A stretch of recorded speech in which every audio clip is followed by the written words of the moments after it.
ఇక్కడ రేవంత్ రెడ్డి తానేంటో మొన్న Jubilee hills ఎన్నికల్లో నిరూపించుకున్నాడు ఆయన. ముఖ్యమంత్రి అన్నట్టు ఆయన ఉప ఎన్నిక వస్తే గల్లీ గల్లీ పట్టుకొని తిరిగిండు ఆయన.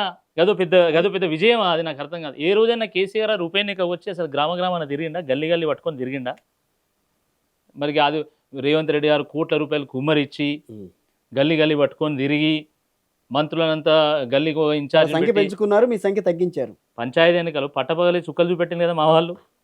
మీరు ఇంత అధికారం పెట్టుకొని పోలీసులను ప్రయోగించి కోట్ల రూపాయలు కుమ్మరిచ్చి పంచాయతీ ఎన్నికల కోసం ముఖ్యమంత్రి బహిరంగ సభలు పెట్టి అవును.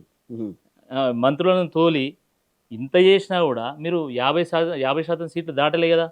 మరి మాకు కూడా వచ్చినాయి కదా 35% సీట్లు. మరి ఇప్పుడేం మాట్లాడతావు?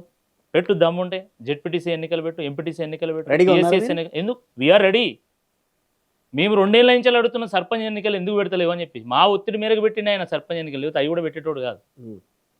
ఇది జూబ్లీ హిల్స్లో ఆ నవీన్ యాదవ్ గారి మీద ఉన్నటువంటి సింపతితోని పాపం ఆయన 2 సార్లు అసెంబ్లీ ఓడిపోయాడు, 2 సార్లు కార్పొరేట్ ఓడిపోయాడు, ప్రజల మధ్యలో ఉన్నాడు అనేటువంటి ఆలోచనతోని ఇంకా మిగతా సామాజిక నేపథ్యం అవన్నీ ఆలోచించుకొని ప్రజలు ఓట్లు వేస్తే గెలిస్తే దాన్ని పట్టుకొని నేను గెలిచినా అని చూపెట్టుకొని ఆయన ఎన్నికలకు పోయిండు సర్పంచ్. లేకపోతే మా కార్యకర్తలే కథానాయకులై రేవంత్ రెడ్డి గ్రౌండ్లో ఫుట్బాల్ ఆడితే మా వాళ్ళు ఫీల్డ్లో ఫుట్బాల్ ఆడిన కాంగ్రెస్ పార్టీ నాయకులను రేవంత్ రెడ్డిని కాంగ్రెస్ పార్టీని సొంతంగా గెలిచిండు.